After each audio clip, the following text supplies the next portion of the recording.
Hello guys, good morning. So in this section we'll discuss about how to make a small calculator in Power Apps. So I'll show you how to create it, but I have already created it, so I'm not going to create it from fresh. I'll show you how to do it.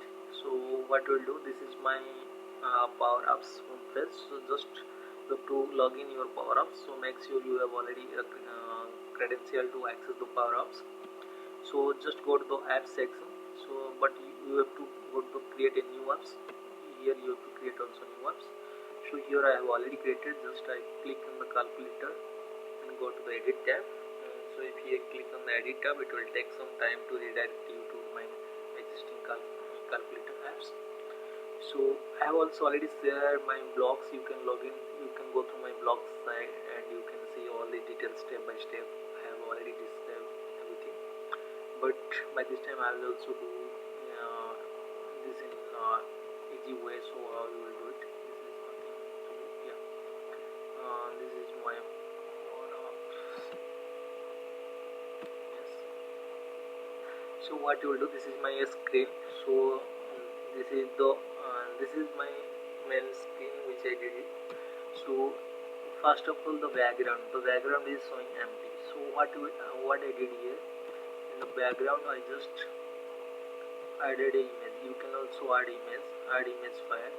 In image file I have added one blank screen here, means one black screen, black images over here, and image position should be fixed so that it will cover to the all full screen.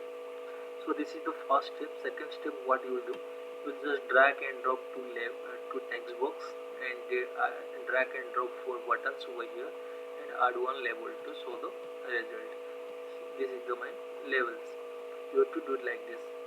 So first initial step, what you will do, first in this text. So whatever I will show you the output of this here. Suppose I will enter 437 and I will enter like 34. If you click it here, then it will show you minus first result. If it will show you minus result, and it will multiply and it will divide it. So will show the result like this. So how you achieve this? So first of all, what I did, this place it will allow only text box, only it will allow in the number.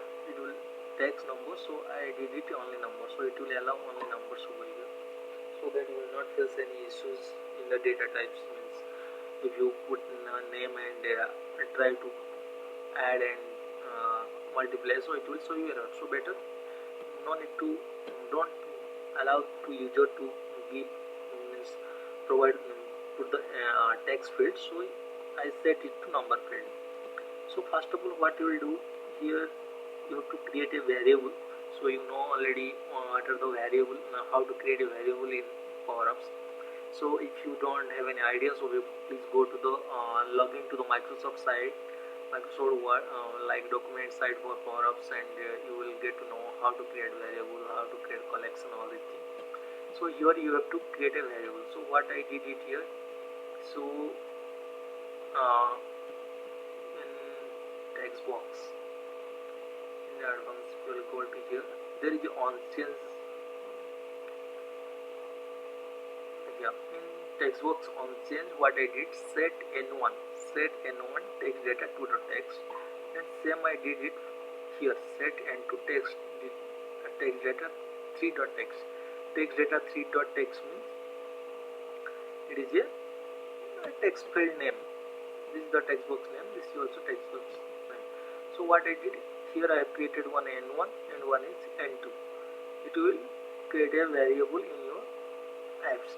So how you will check this is how it is created successfully? Go to the view, here is the variable. If you go to the variable, if you go to the screen 1, here is my result, and here it will, this is my existing n1 and 2, all the whatever you data enter, it will save it here in the variable. n1 is my one variable, n2 is one variable. So you have to create it like this.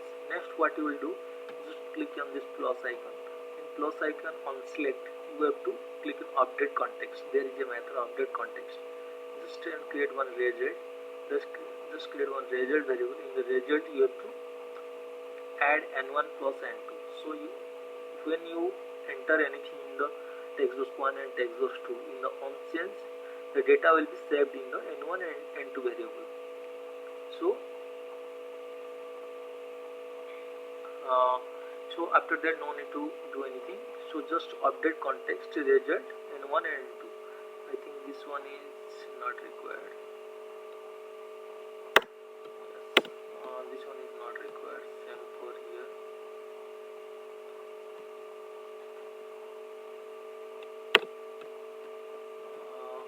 This one I did it from other thing. So this is not required. Yeah, I'll just save this. If you click on plus, it will update context result n1 plus. It will show you. It will first check whatever the data is in n1 and n2. It will add the both result and it will store in the result. Same it will do it here, n1 minus n2, and here in the onSelect you will update context result n1, n2, n2. Whatever the result you want to show, it will store in the result and it will multiply, divide, all these things. Next, here you have to add one label. In the label, just no need to do anything, just go to the text tab and here just store the result. Whatever the result is there, it will show you in the result. This is the very simple things in here. For as a beginner, you can start it from here. It will be very helpful to you how to create a variable and how to store your value over here. So I'll come up with you to in my next section to how to create a collection and how collection will help you to store all this value and show in a grid or something. So this is all about this topic. If you want to see the output, you can see this is suppose 43 plus 47 minus, and this is all about this. This is a very simplest way to do it. That's all about this section. Thank you guys. If you are face any issue, just comment me in my video channel. So thank you. Bye bye.